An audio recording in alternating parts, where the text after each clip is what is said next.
And somebody to add to that conversation is Zenka Caro, who's a brilliant mind in understanding the ExoMetaverse and an incredible artist. So she has both the left and right brain going, and she has some new information to add to that left brain understanding. So Zenka, so happy to be here with you.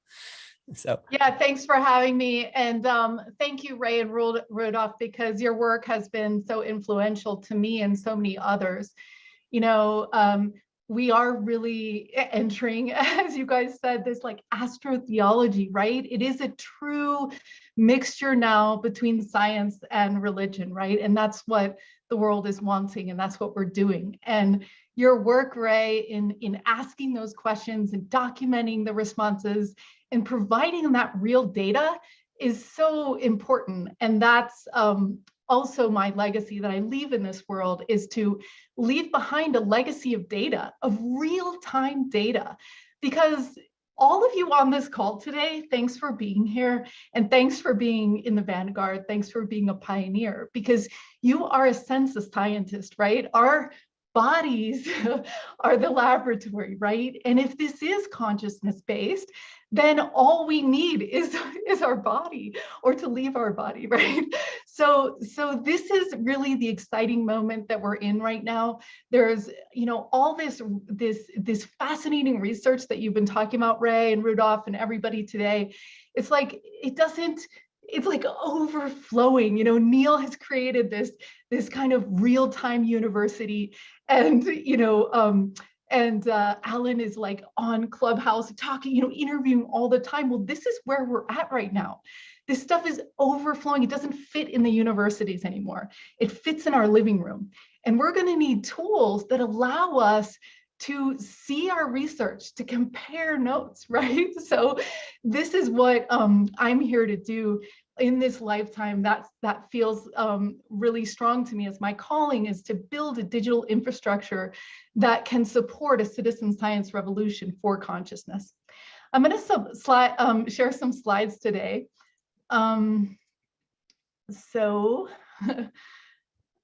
I love that term, citizen science. That is such a great way of putting this.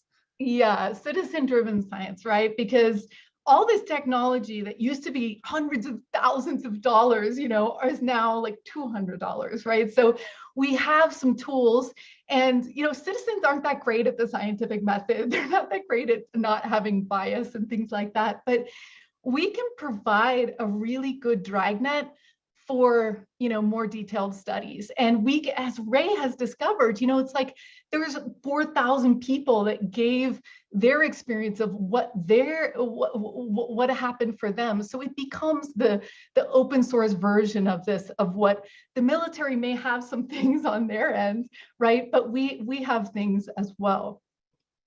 So my name is Zenka. A lot of people ask me what's going on with your name. So I'll just start out by saying that Zen means balance and Ka means energy.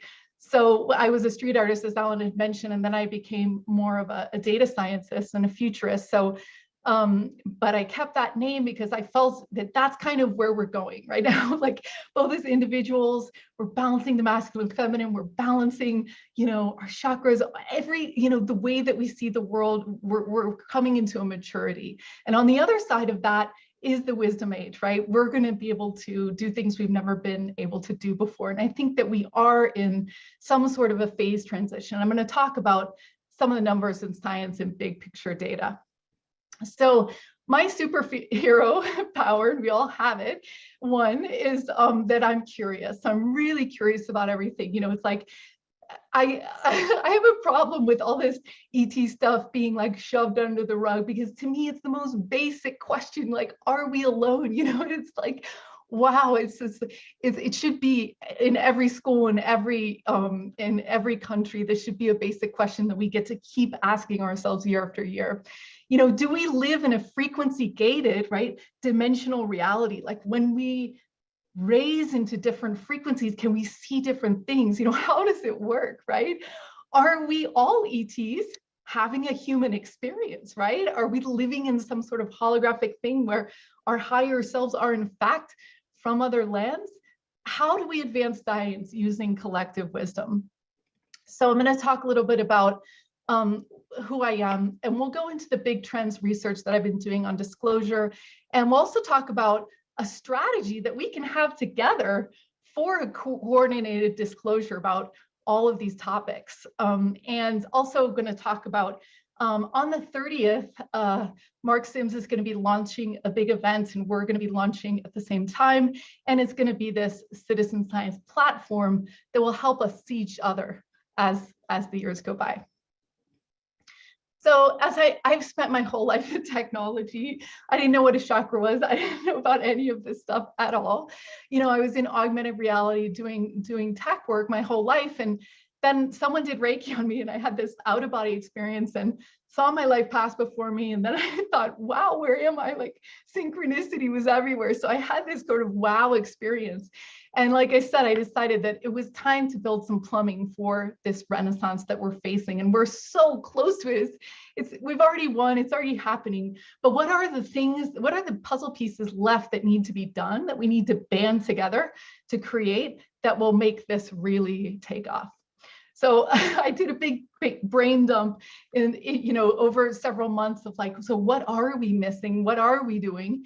And this is my gap strategy that I came out with. So we needed data visualization. We needed a way that we could see what we're doing. I mean, the governments have it, and the corporations have it. Like, they're always looking at trending data. They're always using data to see where they're going, to see themselves, to see what's happening. Well, we needed that too. Citizens need that too.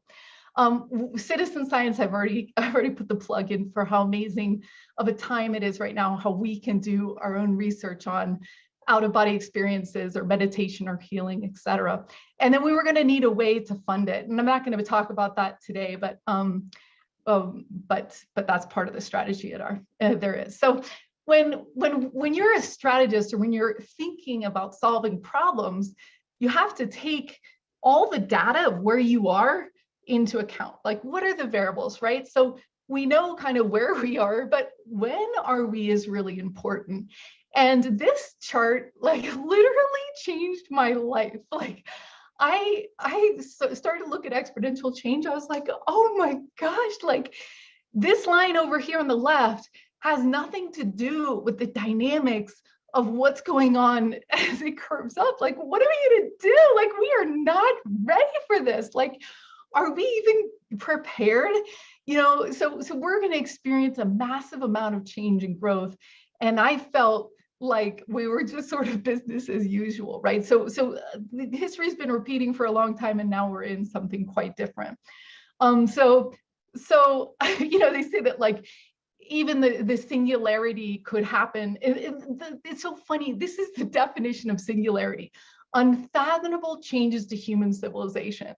Okay, so whether you're talking about singularity or massive ET contact or whatever, we are in for a very interesting lifetime, right? And we've also been dumped all these tools, right? So all this technology is landing, it's like, what are we going to do with it? It could go wrong, like, just like you can use a pencil to write a hate letter or a love letter. So all this could go wrong, but it all could go right. But really, the only thing we can do when you're planning for that much change is just to build a machine that can help you adapt in that change, right? We can't strategize 5 years out because we don't even know what's going to happen, right, anymore. So we need to build something that keeps going, that can help keep, if it can answer the question we have today, can it answer the question we have tomorrow, can it answer the question we have in 5 years? We need to build this machine, right? This metaverse. All right. So, it's stopping on the hero's journey. Oh, maybe, okay, we'll just take it from here and then I'll go back, because maybe there's something wrong with this picture. So in a sense, we're all familiar with the hero's journey. It's like, if we are living in some sort of a weird simulation, maybe it's like everybody goes through this COVID crazy like period. It's like, this is the warning call that says, hey guys, this is where you're supposed to come alive. This is where you're supposed to be yourself. This is where you're supposed to bring your gifts, right, to this process, right? So we're in this super revelation, crazy death rebirth thing. And on the other side of it's transformation. And I know many of you have already had your transformations, but now we get to help the rest of the world have that transformation, right? And we get to explore the unknown together, because we just had a paradigm shift in physics, like everything, we're leaving behind the material world and we know nothing about the unseen worlds, right? And so that's where we get to go together. So ExoMetaverse was a project I started in December, because I was like, yeah, we need a citizen science platform to share this wisdom about non-human intelligence and other dimensions. Like, the universities aren't opened up enough about this taboo subject. Like, let's do it ourselves, right? So we, as Ray, as you were telling your experience of what happened in your life for your own experience, is kind of interesting, right? So people have that one watershed experience, and then all of a sudden they're having tons of more contact, right? Tons of more experiences, right? So our job as pioneers, in some sense, is to help other people have that first experience, right?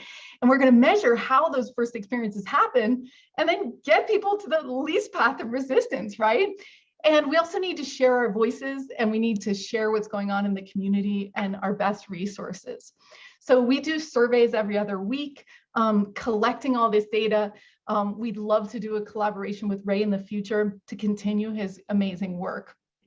So for me, the disclosure strategy for our community is, number one, join together and look at our patterns. Look at this data in real time. Like, are more people talking about UFOs? Are they not talking about, the good news and the bad news? Are they not talking about UFOs? So we need to see this. We need to have like a dashboard that we can all as a community go to and watch this stuff and see what's happening. Is what we're doing working? Is it not working, right? And we need to check our assumptions. It's like, I've started to realize this recently, it's like, I'm already down the rabbit hole, but there's some things where I'm like, wow, is like, let's say, is Reiki healing possible, or whatever things it is that we've assumed were not possible and now we can, so we are gonna have to keep readying ourselves to just be curious and to check our assumptions. So what is the data telling us? What is our experience telling us? What is going on, right? And we need to propel a new narrative. Like, what story are we telling ourselves, you guys? That is how we advance this experience. If this is some sort of a holographic dream or a consciousness thing, then that means that we need to create a tipping point if we want to have this cool galactic future, which we're already in. But I mean, then the narrative is the way to spread that mimetic desire. And if the desire in the mass population reaches a tipping point, it will be created for us to have this experience, right? So when, I know Mark Sims is doing artists for his event, the Harmonic Convergence 2001. Artists is important, musicians are important, they slip through the radar, right? And they're this exciting thing that people remember and talk about. So I encourage all of you to tell stories, to talk about this stuff, to share music, to share art, create art about this love and curiosity of dimensional and reality, right? So I'm going to go through these three things and show you some research, right? So one of the things that I was really blown away by is the index of human mass excitability. So when you were looking, if you want to know what happens in the future, zoom out, look at the patterns first, like the big patterns, right? So this is a pattern that happened from 1750 to 1920. And on the top, you're seeing major historical events, wars, inventions, things like that. And on the bottom, you're seeing sunspots, right? So the way that the sun coronal ejections hit our Earth, right, and create an anomalies in the ionosphere and the electromagnetic fields, it excites humans, just like the full moon, right? It's like more crimes happen. So this is it. Look at that pattern, right? So one of the things we have to realize is that in about 4 years, we're going to hit a peak, right? Now, we're in solar cycle 25, so it's every 11 years. So as you can see, the last two of these are low, right? So we're heading right now out of an apathetic period. Okay, so if you think the world is in conflict and acting crazy right now, imagine in 3 years from now, right? So we have got to have this peace movement move forward, because that means we can do Renaissance instead of chaos and war, right? So I don't know what's going on with the universe, that they're giving us 2 years of relative mellowness, but that's what's happening, right? It doesn't feel really mellow. So the Maharishi Effect is something also very interesting when you look at big patterns, right? It's this idea that, you know, when people come together in a certain ratio, right, we can control the experience that we're having. So when, you know, the Maharishi University is so amazing. They got exactly the calculation of the people that they needed to do this meditation. They're shipping people in from India, right? They're meditating day after day, and they, you know, the homicide rate changed, the violent crime changed, right? So it was this really interesting thing. And what's so cool is that they it lasted for several years afterwards, right? It's just like so amazing, right?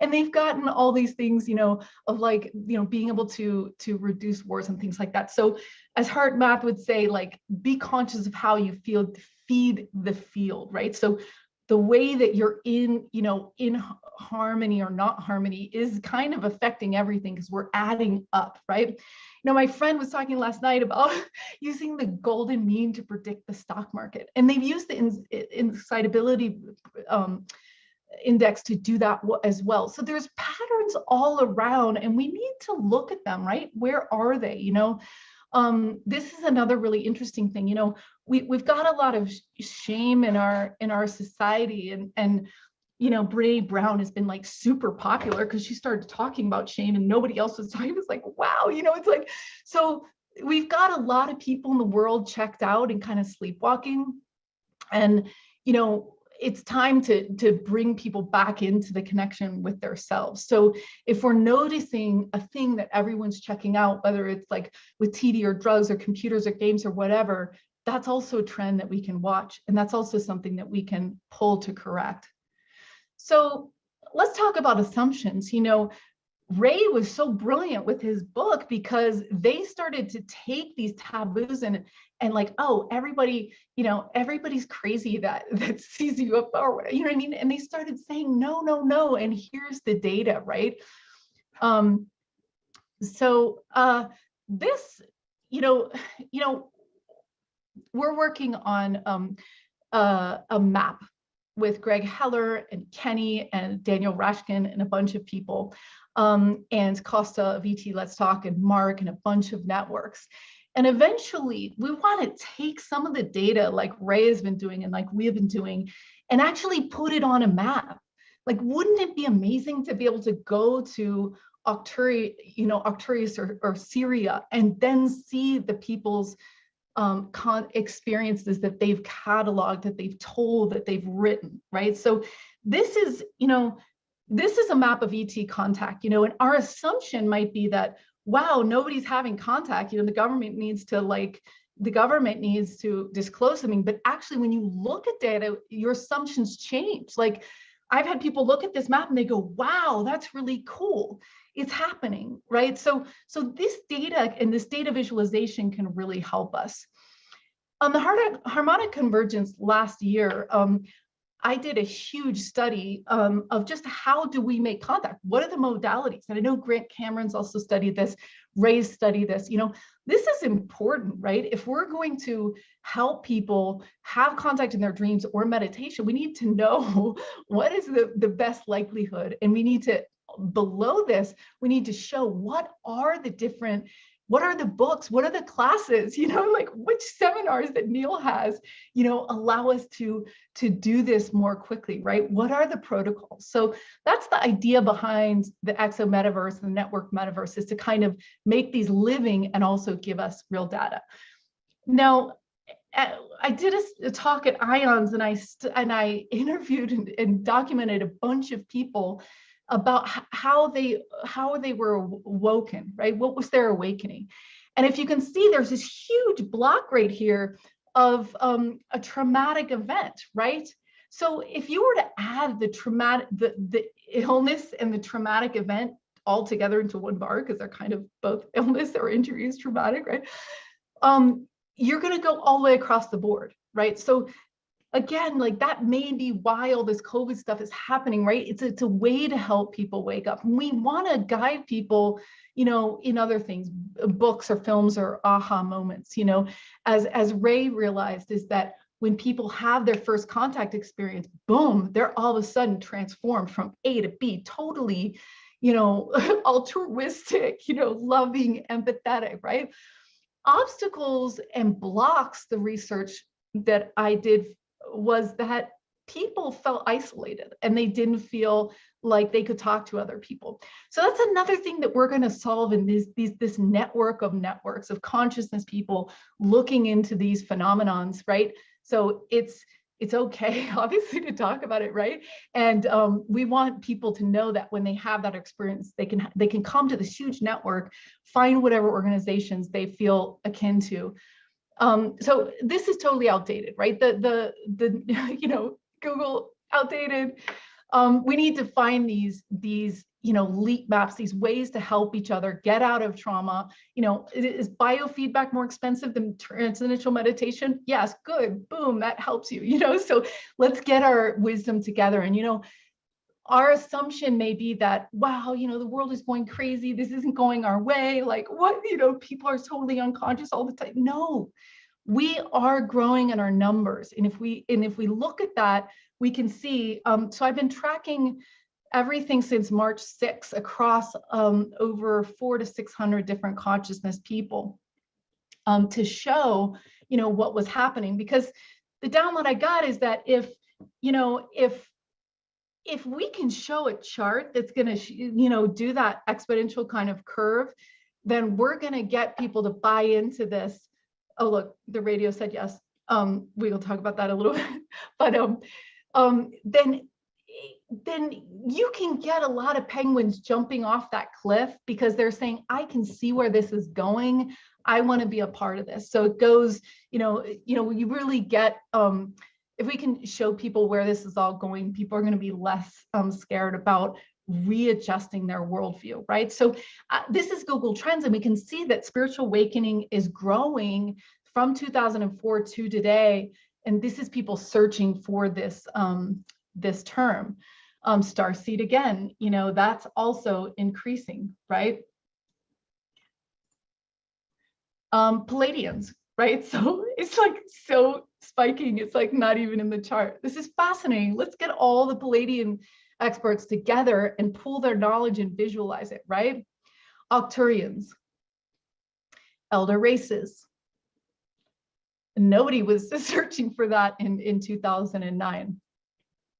So if you look at sound healing, again, that seems to be increasing. Solfeggio frequencies, psilocybin, so the plant medicines are also spiking, right?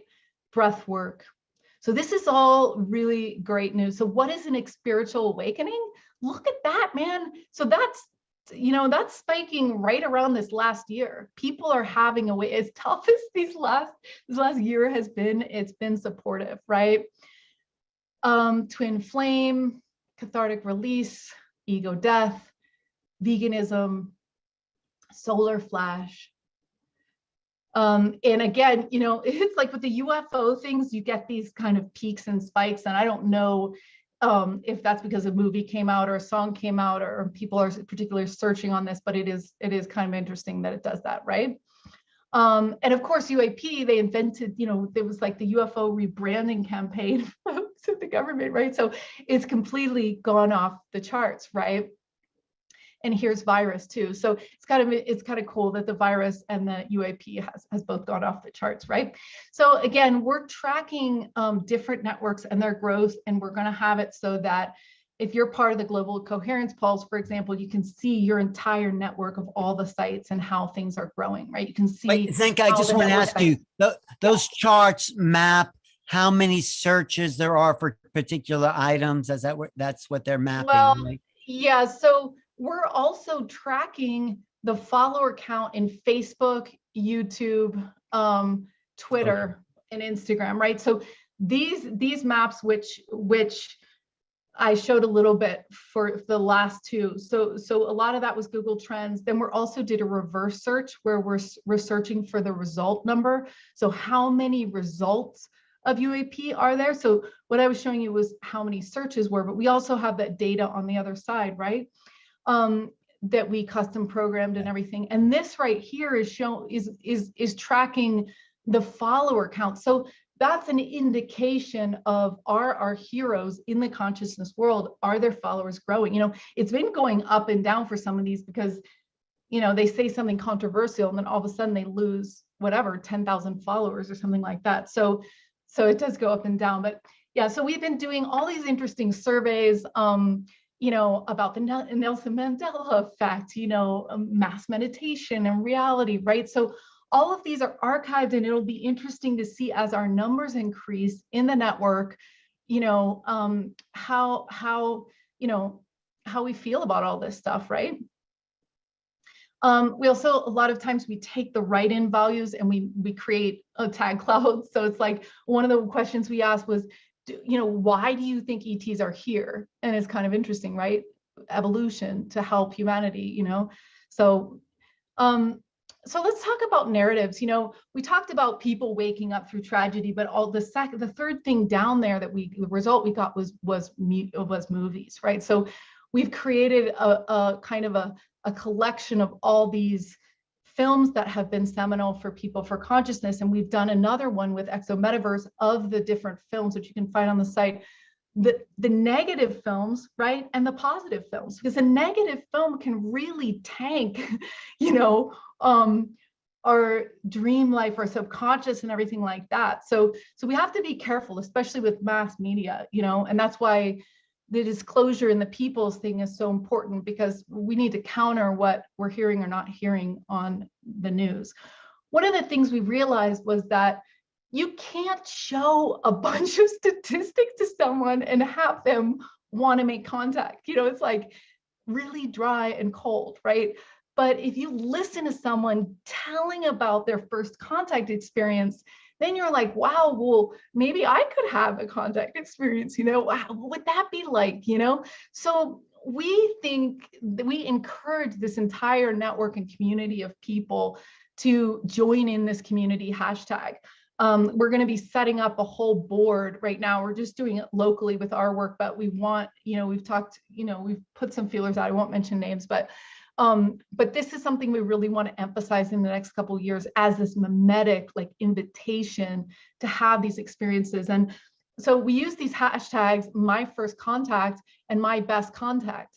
And so that way you can just pull from any YouTube, wherever they're placed on your own site, pull into a central a dashboard where people can share these stories. And like I said, again, we want to map all these to maps, right? So that we can start exploring.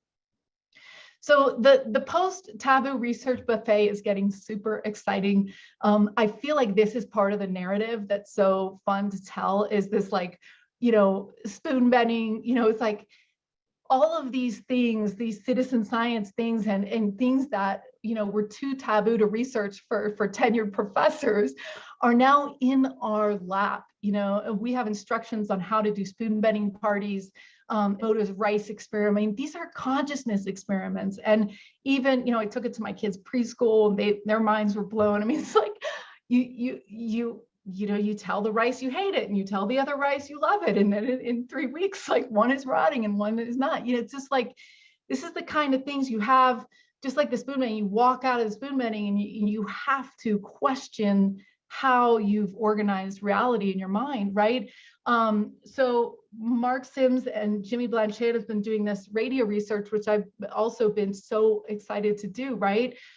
Which is, we put two radios on the same channel, they make the same sound if you say hello, but then all of a sudden they're giving different signals. So I personally believe that we're having interdimensional contact, right? Which is like so cool, right? It's like this phenomenon now is in the hands of anybody with $30 to buy a radio. And if you buy two, it's like whatever, you know? So this is we're breaking the laws of traditional physics. We don't know what's going on, but this technology is super cheap and available, you know, and we've talked a lot about Edgar Mitchell and ions, and, you know, it's like Dean Radin, I'm like a super huge fan of him. And they've been using, again, toys, right, to measure spooky action at a distance or entanglement, right? So one person in one room will think about all those like hairs on that ball moving to one side, and they've got another one in another room and they both move to one side. So they have cameras, and they're doing this super scientifically, right? Because they're scientists, but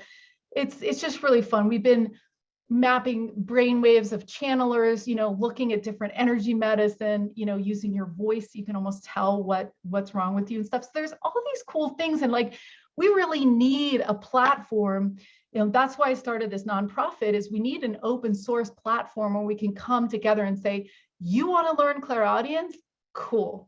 Here's the best classes. Here's how to start. Here's what, you know, the procedure. This is what we found is the most, you know, because it's our birthright that these mystery schools open up, right? And that we share our information, and we're going to need a container for that.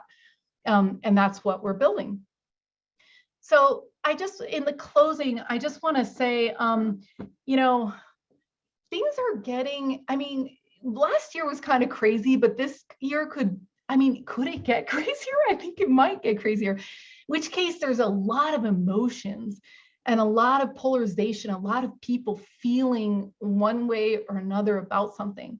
But I'm just like, I'm realizing that, you know, I started ExoMetaverse because someone convinced me that the US government was going to do a false flag, and that they were going to say that the aliens were negative, and they were going to have all this fear, and it was going to be military excuses, and like that we were going to do. And I got so freaked out. I was like, that cannot happen. We have to band together to tell a different story, and we're going to need numbers, right? So in a sense, that fear and negativity caused me to birth something really loving and beautiful. So remember, like, everyone's sort of playing their part, and there's a lot of people, you know, hurt people, right? So a lot of the people that you think are bad, they're not bad, they're sad or mad, you know what I mean? So we need to be, as Neil said, you know, just really loving and supporting people in their, you know, maybe if, you know, I mean, there's been mistakes that have been happened in the past with disclosure and secrecy and all this stuff. So it's okay to say, yeah, you guys, you know, we didn't know how to deal with this information because it was going to disrupt free internet, you know, it was going to disrupt so much we didn't know. Well, now we can pick a new path, right? And so it's the way that we carry ourselves, and you don't know how many times someone's incarnated or not, you know what I mean? So it's like, just cut everyone some slack, stay in this curiosity zone. And remember, the past is prologue, you guys. Like, we get to write this story that's unfolding right now, and we are doing it with brilliant people like Grant Cameron, Mark Sims, all these researchers, right? Alan writing books. Like, we can plumb this the Renaissance. We've survived the amnesia, right? We know who we are, which is like incredible. And if we can put our patterns and our assumptions together and create new narratives, I believe that we can create a renaissance of knowledge, because knowledge is power, and we have knowledge as people. So information is one thing, knowledge is firsthand experience, as Ray said. This firsthand experience is important. It's direct knowledge. And if we can share that, then we'll have wisdom. And we need to get into this distributed wisdom. Look at virtual search. We're the ones we're waiting for. So stay curious, you know, like, what is the best way to make contact? What's the fastest way to heal? You know, are ancient aliens being added to the past as we move into a tipping point desire for a galactic experience? Like, how does time work? You know, all these mysteries we can solve together, right?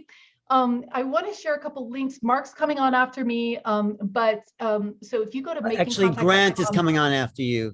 Oh, okay, cool. Hey, Grant, I love Grant. I also had a question for you, Zenka, that the predictive use of the internet searches for finding out what will be coming. Have you looked into that? I'm sure you have. There's a guy who does that. What's his name? You know, they Hook see me what's up, being... Alan. You're like the networker of networkers. there's a guy who looks at internet searches and says these are trends for the next couple of months before they even happen. Is the name Chris Hine or something? I'm not sure. I haven't heard all about it, but I've heard something like that. But you're not familiar with that, right? No, but again, when we launched the full site, is that we got blocked on a lot of search terms by Google and things like that. So when we release the full data set, the idea is that anybody is going to be able to scroll through and compare things and look at things. We're searching over 200 consciousness in ET words, right? So we're going to be able to see, and we've got historical data. So this is like the open data research, right? So we can all make assumptions about where this is going and what's. Cliff High and his bots. That's my friend uses the data to do like her Etsy. She's like, man, I sell so much stuff because I know like what these keywords are. Yeah.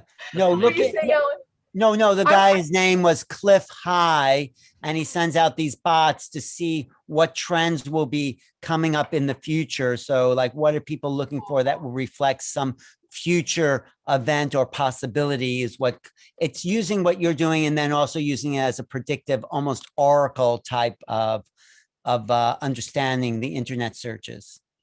That's so cool.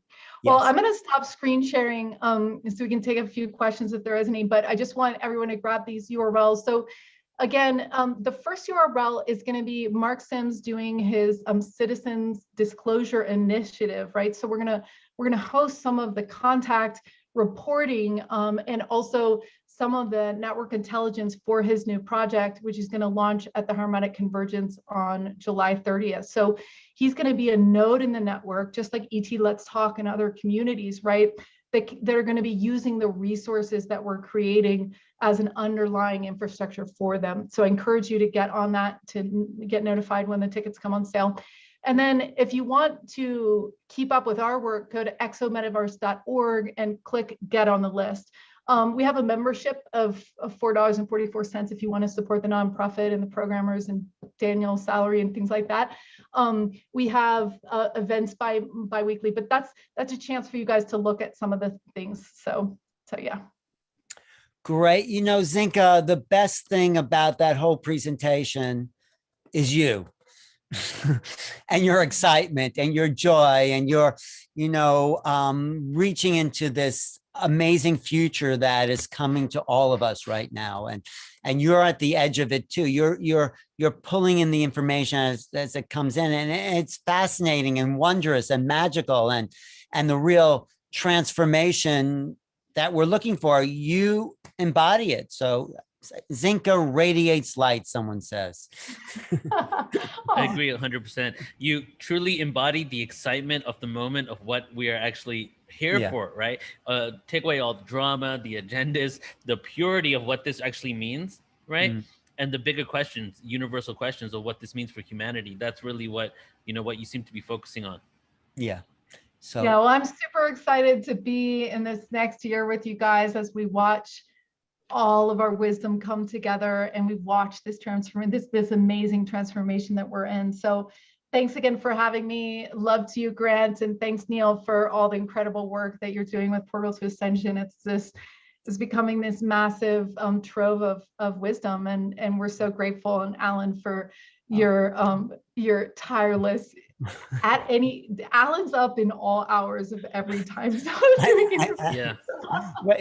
Wait, stick around for a second. I want to see if Grant had any comment. I think Grant just put some food in his mouth. Grant, you want to unmute? Yeah, we're eating chips here. Sorry. Yeah, the only comment I'd have is, why do I have to follow Zenka? She gets this like winding up the audience here, and then I gotta sort of follow up here. No, come on. You're enthusiastic, and my favorite expression of Grant's is that this disclosure movement is the Super Bowl of all stories. So you can't get more excited than the Super Bowl, right? You got it. Yeah. Well, it was interesting. She's on the mark, I think, with what she's talking about. Yeah, no, it is consciousness. This is what Rudy Shields been talking about. This is what this kind of trend.